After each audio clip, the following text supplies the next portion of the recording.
बात करेंगे इस नरेंद्र मोदी की कि जो एक तरफ तो पाकिस्तान के हाथों जंगी महाज पर जिल्लत आमेज शिकस्त का सामना करने के बावजूद न सिर्फ उसको तस्लीम करने से इनकारी है, बल्कि अब वो ये धमकी भी दे रहा है कि पाकिस्तान सीज फायर जो हुआ है, पाकिस्तान और भारत के दरमियान सीज फायर जो हुआ है वो आर्जी है और मज़ाकरात सिर्फ दहशतगर्दी और आज़ाद कश्मीर पर ही करेगा। मगर दूसरी जानिब बैनुल-अक़वामी मीडिया पाकिस्तान की जानिब से 10 मई को दिए गए भरपूर जवाब को भारत के लिए एक बहुत बड़ी अस्करी शिकस्त के तौर पर प्रोजेक्ट कर रहा है। और इस सेगमेंट में हम आपको 10 मई के बाद बनने वाली सूरत हाल के तनाजुर में बैनुल-अक़वामी मीडिया की कवरेज दिखाएंगे और साथ ही बताएंगे कि आलमी बिरादरी अब किस तरह से भारत की मौजूदा पोजीशन पर सवाल उठा रही है और मोदी को भी क्वेश्चन कर रहे हैं, उसकी जजमेंट को भी क्वेश्चन कर रहे हैं। और इस हवाले से सबसे पहले जो है आपको हम अल जज़ीरा की स्टोरी का ये कैप्शन मैं ज़रा आपके साथ शेयर करूं कि जो कि बेसिकली बाकायदा तौर पे ये बात कर रहा है कि India tried to project strength but ended up showing weakness, यानी कोशिश तो भारत ने अपनी ताकत दिखाने की मगर नतीजतन उसकी कमज़ोरी एक जो है ऐसे सामने आई कि जो बिल्कुल वाज़ेह है लोगों पर। अच्छा, अगली स्टोरी के हवाले से हम आपको बताते हैं हेडलाइन कि अगली स्टोरी हमारी जो है वो है कि एशिया टाइम्स में छपा है कि humbled and humiliated India should look beyond Modi, यानी कि मोदी से अब भारत को आगे देखना होगा। मोदी ने खासी जो है सिलसिला काम खराब कर दिया है और ये आवाज़ उठ रही है कि लीडरशिप जो है उनकी फ़िलॉसफी पर, उनकी लीडरशिप पर बाकायदा तौर पर इंटरनेशनल मीडिया सवाल उठा रहा है और इस किस्म की खबरें जो हैं वो छपती चली जा रही हैं। अच्छा, अगर मैं आपको अगली जो हेडलाइन है वो मैं दिखा सकूं तो military operation in Pakistan reveals weaknesses of India's air force, बाकायदा तौर पे उन्होंने हेडलाइन में ही पूरी स्टोरी छाप दी है कि J-10C जो है पाकिस्तान ने जिस तरीके से अपने जहाज़ों को इस्तेमाल किया, जिस तरीके से पाकिस्तान के पायलट्स ने स्ट्रेटेजाइज करके यके बाद दीगरे उनके जहाज़ों को गिराया, शिकस्त दी। 6-0 स्कोर जो है वो पाकिस्तान का इस वक्त दुनिया में छप रहा है, दुनिया एक्नॉलेज कर रही है। Loss of several fighter jets during operation Sindoor, ये बाकायदा तौर पर हेडलाइन के नीचे जो मेन पैराग्राफ एक लिखा हुआ है वो आपको नजर आ रहा है। और इसमें भारत पर भी आवाज उठ रही है। ऐसा नहीं है कि भारत में कोई चीखें नहीं मार रहा, भारत भी मोदी को उतना ही क्रिटिसाइज कर रहा है और जो सेन वॉइसेज हैं, जो इंडिपेंडेंट वॉइसेज हैं भारत में, वो बाकायदा तौर पे अब मोदी की जजमेंट को, मोदी की जो सलाहियतें हैं लीडरशिप की, उनको बाकायदा तौर पे क्वेश्चन कर रही हैं। भले मोदी साहब पाकिस्तान को थ्रेट करते रहे कि पाकिस्तान के साथ बात नहीं करेंगे, देख लेंगे। आज की तकरीर में मोदी सरकार ने यह बात की है कि भारत के साथ जो बातचीत पाकिस्तान की होगी वो सिर्फ टेररिज्म पे होगी और वो पाकिस्तान ऑक्यूपाइड कश्मीर वो वर्ड यूज करते हैं, यानी कि आज़ाद कश्मीर पे भी वो निगाहें रख के बैठे हुए हैं। वाज़े तौर पर उन्होंने अपनी अगली जो सारी सालों की प्लानिंग है वो भी वाजे कर दी है, खोल कर दुनिया के सामने भी रख दी है। पाकिस्तान को अब उसमें कुछ कहने की जरूरत बाकी नहीं बची। उन्होंने बाकायदा तौर पर पाकिस्तान के आज़ाद कश्मीर का नाम ले दिया है, यानी कि ये भी उनके एक टारगेट्स में कह लें या ऑब्जेक्टिव्स में मौजूद है। आप देखें, English cease fire has Modi's operation Sindoor backfired, ये बात हो रही है कि क्या जो ऑपरेशन आपने शुरू किया था पाकिस्तान के खिलाफ अपनी हेजेमनी खित्ते में कायम करने के लिए, अपनी ताकत को दुनिया के आगे प्रोजेक्ट करने के लिए कि भाई पाकिस्तान क्या छोटा सा मुल्क है, हमसे 3 गुना हम उसके साइज के हैं और हमारी मिलिट्री स्ट्रेंथ बहुत ज़्यादा है, क्या उस ऑपरेशन ने भारत को जो है वो ऑपरेशन बैकफायर कर गया है? ये बाकायदा तौर पे ये आपको हेडलाइन नजर आ रही है। और साथ ही सवाल इसका जो लिखा हुआ नहीं है लेकिन मैं यहाँ पर रेज कर दूं कि स्टोरीज में ये भी बाकायदा तौर पे पूछा जा रहा है, तासुर दिया जा रहा है कि क्या ऑपरेशन सिंदूर जो है मोदी का वो बैकफायर कर गया और ऑपरेशन बनियानुल मुरसूस जो है वो हावी आ गया है भारत की, मतलब अरबों की एक जिसको कहते हैं इन्वेस्टमेंट जो उसने अपने मिलिट्री के हवाले से, अपनी कैपेसिटी बिल्डिंग के हवाले से की हुई है। अच्छा, अगली स्टोरी आपको बताते हैं। The wire of all the responses Modi can come up with two Pahalgam, plunging India into war is the worst. ये भारतीय राइटर हैं प्रेम शंकर झा, बड़े मशहूर ये कॉलमिस्ट हैं और बड़ा जबरदस्त ओपिनियन पीसेस लिखते हैं। द वायर बेसिकली भारत ही का एक आप उसको समझें न्यूज़ एजेंसी समझें, और इसका मतलब उन लोगों के लिए जो नहीं समझ सके उनके लिए बता दूं कि क्या मोदी ने भारत को जंग में धकेल दिया है। तो इस किस्म के सवालात मोदी सरकार के ऊपर उठ रहे हैं, उनके अपने लोग उठा रहे हैं। बाहर के वेस्टर्न मीडिया को तो आप थोड़ी देर के लिए भुला दें।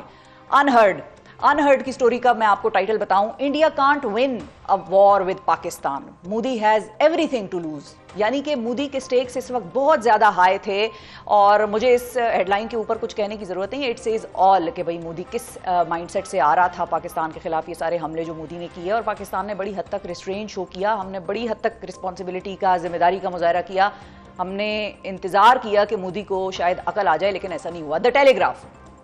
टेलीग्राफ की स्टोरी का टाइटल आप जरा से देखें, India admits it suffered losses during Pakistan clashes. एक तरफ भारत और भारतीय मीडिया मुसलसल इस चीज को डिनाई करता है कि भाई पाकिस्तान ने हमारे जहाज नहीं गिराए या पाकिस्तान ने हमें किसी किस्म के कोई लॉसेस नहीं दिए, और दूसरी तरफ कॉन्ट्राडिक्टरी उनका हाल देखें कि वो उनका मीडिया भी चीखें मार रहा है कि हाय मर गए, लुट गए, पाकिस्तान ने हमले कर दिए। तो उनको समझ इस वक्त नहीं आ रही कि उन्होंने कौन सा नैरेटिव बेचना है। भाई क्या उन्होंने दुनिया को यह बताना है कि पाकिस्तान ने उन्होंने बम मारा है, या उन्होंने दुनिया को यह बताना है कि उन्होंने कुछ भी नहीं मारा, पाकिस्तान नहीं जीत सका हमसे, और क्या कौन सा नैरेटिव उन्होंने बेचना है, उनको अब इस वक्त कोई समझ नहीं आ रही। जिसको कहते हैं ना हवास बाख्ता होना, ये उर्दू का लफ्ज उनके ऊपर बिल्कुल फिट बैठता है। और द नेशनल इंटरेस्ट की स्टोरी आप देखिए और ये जरूर पढ़िएगा, ये मैंने भी पढ़ी, बड़ी अच्छी लिखी हुई है। Why has India's military performed so poorly against Pakistan. ये टाइटल भी सब कुछ बता रहा है, मुझे आगे मतन जो था उसको एक्सप्लेन करने की जरूरत नहीं है। ये वो सवाल है जो पूरा भारत पूछ रहा है, उनके सीनियर एलिमेंट्स जो भारत में मौजूद हैं, पढ़े लिखे भारतीय जो कि ना ही हिंदुत्व की आइडियोलॉजी में बहुत ज़्यादा बिलीव रखते हैं, ना ही एक्सट्रीमिज़म को बाय करते हैं, जिनको इख्तिलाफ है मोदी की रिलीजियस एक्सट्रीमिस्ट पॉलिसीज़ से, वो पूछ रहा है। उनकी पार्लियामेंट भी ये सवाल उठा रही है कि भाई मोदी का जो भारत है उसकी जो फ़ौजें हैं पाकिस्तान के ख़िलाफ़ इतना बुरा परफॉर्म क्यों किया, ये सवाल है जो उठा रहे हैं, और इसी पर अब एनालिसिस भी वहाँ पर चल रहे हैं। तो नाजरीन, ये थी इंटरनेशनल मीडिया और भारतीय मीडिया की भी प्रेस कवरेज जो मोदी सरकार को मिल रही है, और उसके बावजूद मोदी सरकार में इतनी हिम्मत थी, वो इंग्लिश का वर्ड है ऑडेसिटी, वो ऑडेसिटी थी उसमें कि आज वो पाकिस्तान को तड़ी लगाए, और उसमें ये ऑडेसिटी थी कि वो पाकिस्तान को मुंह पे आके ये कहे कि भाई तुम लोग हार गए और हम जीत गए। मोदी सरकार को खुदारा और मेजर गौरव आर्या जो रिटायर्ड साहब हैं उनको ये आप हमारे प्रोग्राम का क्लिप भेजिएगा ताकि उनको पता चले कि दुनिया उनके बारे में क्या कह रही है और सोच रही है और पूछ रही है। 10 मई को पाकिस्तान की जानिब से भारत को मुसलसल दूसरी बार एक भरपूर जवाब दिए जाने और अमेरिका की सालसी में होने वाली जंगबंदी के बाद अब जनूबी एशिया में ताकत के तवाज़ुन में तब्दीली पर बहुत बात हो रही है, और पाकिस्तान की जानिब से अस्करी महाज पर चीनी टेक्नोलॉजी के भरपूर इस्तेमाल के तनाजुर में अब खित्ते में चीन का स्ट्रेटेजिक किरदार भी इस वक्त ज़ेर बहस बना हुआ है। इसके साथ साथ अब यह सवाल भी उठ रहा है कि अमरीकी मुदाखलत के बाद पाकिस्तान के साथ कश्मीर, दहशतगर्दी और पानी के इशूज़ पर भारत कैसे एंगेज करेगा, जबकि आज ही वज़ीर आज़म शहबाज शरीफ की तरफ से ये तजवीज़ भी सामने आई है कि पाक भारत वज़राए ख़ारजा की सतह पर बातचीत के लिए एक मुश्तरका कमेटी तश्कील दी जानी चाहिए। आखिर 10 मई को पाक भारत कशीदगी में अमरीका की एंट्री कैसे हुई और अब जनूबी एशिया में सूरत हाल क्या रुख इख्तियार करने जा रही है, इस हवाले से गुफ्तगू करने के लिए हमारे साथ मौजूद हैं मारूफ अमरीकी सहाफ़ी और साउथ एशियन उमूर के माहिर माइकल कुगलमैन। अस्सलाम वालेकुम Michael, good morning to you. Thank you. Good to be here with you. Thank you, Michael. First of all, how do you look at this Pak-India recent tensions, and if you compare it to the the tensions in the past, how do you think these were the most intense, and what is your assessment? Which side appeared weaker, and in what sense, and which side had the edge over the other, in what sense? Well, this was just a very different type of crisis than we've seen recently in terms of the recent past crises, mainly because there was, the level of force used was just much more. The scale was higher, the intensity was higher, and you just had more cases of hostilities. I think what we've been used to looking at 2019, looking at 2016, is India doing something and then Pakistan either not responding or responding once, and then things essentially wrap up. But what made this crisis so different, and in my view so much more dangerous, is that this was not just a case of a strike, a counter-strike, and a call for de-escalation, but you actually had several different tit-for-tat cycles, and right before the talks started leading to the ceasefire, you had both countries sending drones and missiles into each other's territory and hitting military sites, some of them quite sensitive. This is quite significant, and what I've been saying, and I speak as an outside observer of the crisis and of India-Pakistan relations, this was the closest that India and Pakistan have been to going to war since the Kargil conflict in 1999. I would actually argue that the nuclear deterrent was tested